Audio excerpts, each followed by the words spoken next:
আসসালামু আলাইকুম।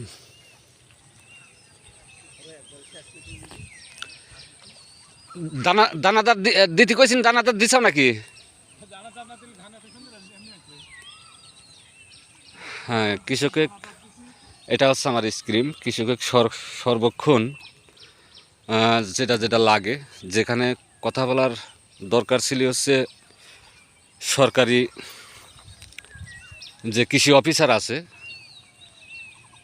তার, কিন্তু সে বসে বসে বেতন নিচ্ছে সরকারি, কিন্তু আসলে একটা কৃষকের যে ফসল দেখে যে কথা বলবি যে এই ভুঁয়ের এই সমস্যা, কিন্তু এই আমার বাংলাদেশের মধ্যে এইটা কোনো ভূমিকা নেই।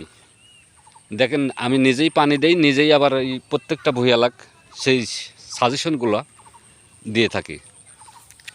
কারণ এই ধান যদি কৃষক মার খায় তাহলে আমার দেশে তো মার খাবি। এই জন্য সবারই এগিয়ে আসতে হবে। কৃষককে বাঁচাতে হলে পরে সবাইকে এগিয়ে আসতে হবে। সত্য কথাগুলি তুলে ধরে এখানে ফসল কিভাবে উৎপাদন হবে, সেই ফসল উৎপাদন করার জন্যে সেই পদক্ষেপ সবারই নিতে হবে। কারণ কৃষি নির্ভরশীল হচ্ছে আমার বাংলাদেশ।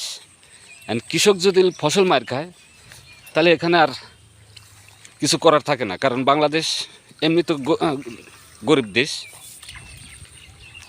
আমাদের ফসলটা কিভাবে হবে, কিভাবে উৎপাদন বেশি হবে, সেই লক্ষ্যে কোনো সময় দেখি নাই যে মাঠ পর্যায়ে আসি কোনো কৃষি অফিসার কোনো কৃষকের নিয়ে কথা বললে।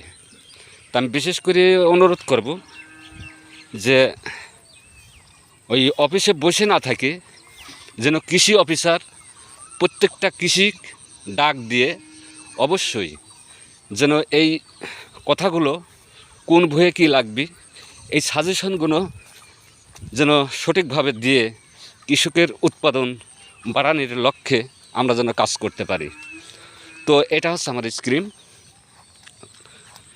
দেখেন, ধান পরামর্শ দিয়ে আল্লাহর রহমতে ধান খুবই ভালো।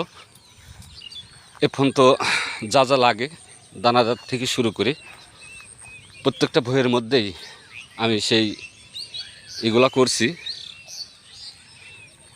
তো সবাই কৃষকের পাশে দাঁড়ান, নিশ্চয়ই কৃষক উৎপাদন বেশি করতে পারবে। আর উৎপাদন বেশি করলে অবশ্যই এই দেশ এগিয়ে যাওয়ার সম্ভব হবে। না হলে এই গরিব দেশ কোনো সময়ই সম্ভব হবে না যে এখান থেকে হয়তো বাঁচার মতো কোনো লাইন থাকবে না। কারণ আমাদের হচ্ছে গরিব দেশে শুধু কৃষকের উপর নির্ভরশীল। সেই কৃষক উৎপাদন যদি বেশি না করতে পারে, আপনারা অবশ্যই জানেন যে একটা কৃষক মার খাওয়ার পরে সেই কৃষকের কিছু থাকে না। কারণ কোনো যে সরকারি আসুক, কোনো সরকারি একটা কৃষকে হয়তো টাকা পয়সা দিয়ে এই ফসল উৎপাদন করাবে, কিন্তু তারা ঋণগ্রস্ত করে নিয়ে এই ফসল উৎপাদন করে। আর এই ফসল উৎপাদন করতে গিয়ে যদি ফসলে মার খায় তাহলে ওই কৃষকের অবশ্যই সে ঋণী হয়ে থাকে। তাহলে এই ঋণ শোধ করতে গেলে হয় জমি বেচা লাগবে, আর না হলে বাড়ি বেচা লাগবে। এটাই হচ্ছে বাংলাদেশ। তা আমি সবার কাছেই বলবো যে এখানে কৃষি অফিসার অফিসে বসে না থাকে, কৃষকের মাঝে এসে যেন কৃষকের উৎপাদন কিভাবে বাড়ানো যায় সেই কথাগুলো কৃষক নিয়ে যেন কারবার করে। এটাই হচ্ছে আমাদের চাওয়া পাওয়া এই বাংলাদেশ সরকারের কাছে। কে ধান কীরকম লাগতেছে সাজেশন দেওয়ার পর? ধান কীরকম?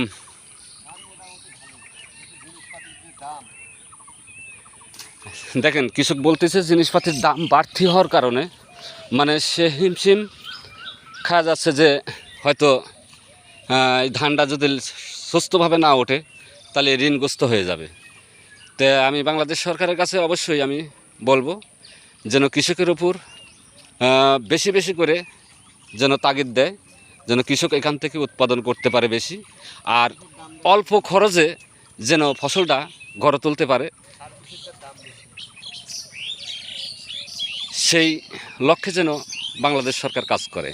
আল্লাহ হাফেজ।